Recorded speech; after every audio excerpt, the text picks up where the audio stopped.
कांग्रेस के नेता राजू भदौरिया के खिलाफ हीरानगर थाने में एक शिकायत दर्ज कराते हुए महिलाओं ने अपनी शिकायत में कहा कि पार्षद राजू भदौरिया आईडीए का बोर्ड ठीक कर रहे थे तो महिलाएं खड़े होकर देख रही थी, जिस पर राजू भदौरिया ने महिलाओं से बदसलूकी करते हुए उनको गाली गलौज और जान से मारने की धमकी दी।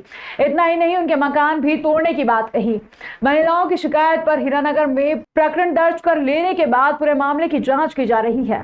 हीरानगर में एक एफआईआर दर्ज की गई है, जो कि महिलाओं की द्वारा रिपोर्ट लिखाई गई है। उनके द्वारा ये बताया गया कि वो खड़े हुए देख रहे थे कि वहाँ पर जो राजू भदौरिया, जो कि वहाँ के कांग्रेस के जो पार्षद हैं, उनके द्वारा एक आईडीए का एक बोर्ड को ठीक किया जा रहा था। तो उन्होंने हमसे पूछा कि क्या देख रहे हो, तो हमने बताया कि जो बोर्ड आप लगा रहे हो उसको देख रहे हैं। तो उन्होंने हमारे साथ माँ बहन की गाली दी और जान से मारने की धमकी दी, और उसके बाद ये बताया गया कि 8 दिन में तुम्हारे जो आसपास के मकान है उनको तोड़वा दूंगा। इस रिपोर्ट पर से जान से मारने की धमकी और गाली गलौज का एक महिलाओं की द्वारा रिपोर्ट लिखाई गई, जिस पर एफआईआर रजिस्टर की जाकर इन्वेस्टिगेशन में लिया गया। धनतेरस के अवसर पर इंदौर के बाजारों में पारंपरिक और भव्य उत्साह का माहौल देखने को मिला। त्योहार की रौनक से सराबोर बाजारों में हर ओर सजावट, दीपों की रोशनी और खरीदारी का जोश नजर आ रहा था। हर वर्ग के लोग, चाहे वे आम नागरिक हों या प्रतिष्ठित व्यक्तित्व, इस पर्व की खुशी में लीन दिखाई दिए। शहर के महापौर पुष्यमित्र भार्गव ने भी धनतेरस की रात शहर के प्रमुख बाजारों का दौरा किया। इस दौरान वे अपने कई परिचितों और मित्रों के व्यापारिक प्रतिष्ठानों पर पहुंचे और व्यापारियों को दीपावली की बधाई देते हुए उनके साथ पर्व की खुशियां साझा की। महापौर ने व्यापारियों से चर्चा करते हुए उनके व्यापार में उन्नति और समृद्धि की कामना की। सागर के यहाँ हर साल आता हूँ। जब मैं 2010 से इनके यहाँ लगातार आ रहा हूँ, तो दुकान पे आके, अपनी दुकान पे आके अच्छा ही लगता है। और हर साल की तरह आज मैं अभी सराफा भी जा ही रहा हूँ बर्तन खरीदने के लिए।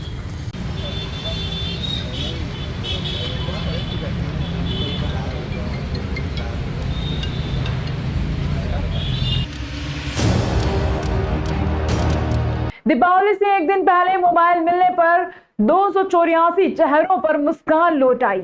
महीनों पहले गुम हुए मोबाइल मिलने की आस छोड़ चुके लोगों की उम्मीद पुलिस की आईटी सेल और साइबर टीम ने पूरी की। मोबाइल मिलने पर लोगों ने पुलिस का आभार व्यक्त किया। पिछले 8-10 माह में सैकड़ों लोगों के मोबाइल गुम हो गए थे। उन्होंने अपने थाने क्षेत्र में मोबाइल गुम की शिकायत की थी। कुछ दिनों तक मोबाइल मिलने की आस लिए लोग पुलिस की ओर निगाहें लगाए रहे। उसके बाद उनकी आस धूमिल होने लगी थी। तभी एकाएक 284 लोगों से दीपावली के 2 दिन पहले पुलिस ने संपर्क करना शुरू कर दिया। उन्हें दीपावली का उपहार देने की सूचना देकर बुधवार को पुलिस कंट्रोल रूम आने की बात कही। जब लोग दोपहर 12 बजे कंट्रोल रूम पहुंचे तो उनके चेहरे पर धूमिल हो चुकी आस की उम्मीद पूरी होती हुई दिखाई दे रही थी। महीनों पहले गुम हुए उनके मोबाइल लौट आए तो लोगों का पुलिस की कार्यशैली पर विश्वास बढ़ गया। देर से ही सही, उनके हजारों रुपए कीमत का मोबाइल मिलने पर उन्होंने पुलिस का आभार व्यक्त किया। एसपी प्रदीप शर्मा ने सभी को उनके गुम हुए मोबाइल लौटाते हुए बताया कि साइबर सेल की आईटी सेल की टीम ने संबंधित थाना पुलिस की मदद से मोबाइलों की खोज की है, जिनकी कीमत 51,80,000 रुपए के लगभग है। गुम हुए मोबाइलों में कई ऐसे थे जो दूसरे प्रदेशों तक पहुंच चुके थे, जिनको लेकर संबंधित प्रदेश की पुलिस से संपर्क कर मोबाइलों को वापस लाया गया है। एसपी शर्मा के अनुसार पुलिस का अपना प्रयास लगातार जारी रहता है। इसी वर्ष फरवरी माह में 161 मोबाइल पुलिस की टीम ने तलाश करने के बाद लोगों को लौटाए थे, जिनकी कीमत 40,25,000 रुपए थी। मोबाइल मिल गया है, मुझे बहुत खुशी है इस बात की और साइबर टीम को भी बहुत धन्यवाद, ताकि उन्होंने हमारा सपोर्ट किया और हमारा मोबाइल हमें वापस। हम लोगों ने तय किया था कि दिवाली के जस्ट पहले हमारे जो ज़िले के निवासी हैं, जिनके मोबाइल या तो गिर जाते हैं या गुम हो जाते हैं, और ये मोबाइल केवल उज्जैन में ही नहीं, कई बार ये मोबाइल उज्जैन के बाहर कई अन्य प्रदेशों में घूमने के दौरान भी गिर जाते हैं। तो इन सभी मोबाइल्स को हमारे तीनों एडिशनल एसपी साहब ने अपने अपने इलाके की मॉनिटरिंग करी। साथ में साइबर सेल ने लगातार इस पर संपर्क किया, अन्य जिलों की, अन्य प्रदेशों की पुलिस से संपर्क किया, और इस तरह से आज करीब 284 मोबाइल उन्होंने हमारे जो उज्जैन के निवासी हैं उनको वापस किए हैं। इस साल अभी तक इन्होंने करीब 500 से ज़्यादा मोबाइल ऑलरेडी वापस कर दिए, जिनकी कीमत 80 लाख रुपए से ज़्यादा है। मैंने इनको टारगेट दिया है कि अगले 2 महीनों में और प्रयास करेंगे और कम से कम 1000 मोबाइल वापस करने का इस साल का टारगेट ये पूरा करेंगे। हमारा जो CIR पोर्टल है, हमारे पास जितनी शिकायतें आती हैं हम एडवाइजरीज़ के माध्यम से और लोगों को पोर्टल के बारे में बता रहे हैं, जिससे पोर्टल एक सेल्फ सफिशिएंट मोड है जिसमें वो अपने कंप्लेंट रजिस्टर कर सकते हैं और उसको जो फ्लैगिंग है वो ऑलरेडी हमारे साइबर सेल के पास होती है, तो मोबाइल ढूंढने में हमें आसानी भी होती है और जनता को बिना परेशान हुए घर बैठे मोबाइल की शिकायत करने का एक पूरा वो मिला हुआ है। कुक्षी पुलिस थाना टीआई द्वारा 3 युवकों पर बगैर किसी जांच व साक्ष्य के फिरौती वाली धारा में प्रकरण दर्ज कर लिया गया। मोरीपुरा सुसारी के रहने वाले मनशाराम, शिवराज एवं लोकेश तथा संतोष नाहर सिंह के बीच सिलकुआ में अवैध रूप से संचालित सूर्या ढाबे के सामने विवाद हुआ, जहां पर संतोष व नाहर सिंह द्वारा तीनों युवकों से मारपीट की गई। 26 अक्टूबर की शाम इस विवाद में संतोष व नाहर सिंह ने 3 युवकों पर बगैर किसी प्रमाण के झूठा प्रकरण दर्ज करवाया।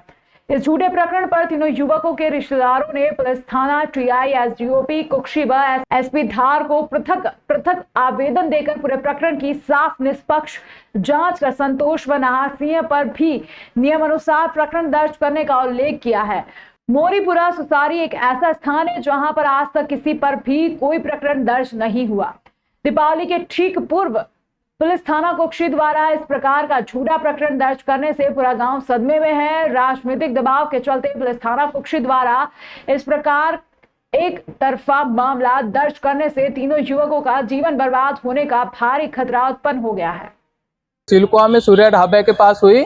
मैंने बाहर खड़ा था और मेरे भाई ने खड़े थे वहीं पे, तो अंदर ये आए, आरोपी आए और मेरे भाई की चेन छीन ली, चांदी की चेन। पूर्व सरपंच राजेंद्र पाटीदार, मेरे पास फ़ोन आया मनीष का कि मेरे भाई पे हमला हुआ है, तो मैं सोभाई के में थाने में पहुंचा था उस समय। ये करीबन 7:30 बजे इनको लेके आ भी गई थी। हमारा सीसीटीवी कैमरे में बाकायदा उन्होंने चेन छीनी है।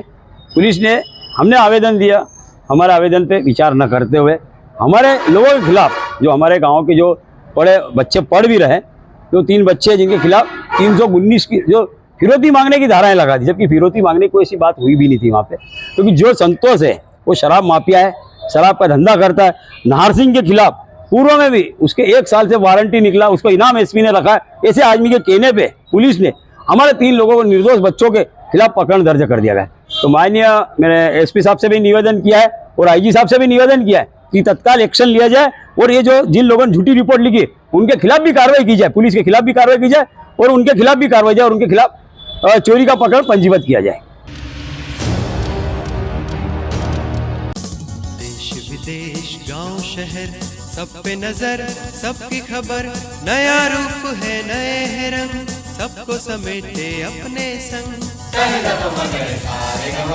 आपका अपना शहर का सपना दैनिक अवंतिका, दैनिक अवंतिका, दैनिक अवंतिका। राजनीति, फिल्मी बातें, सब कुछ ही हम इसमें पाते। घर, होटल, ऑफिस या दफ्तर, क्लर्क, प्यून या हो फिर अफसर, सबका चहेता सबका प्यारा दैनिक अवंतिका।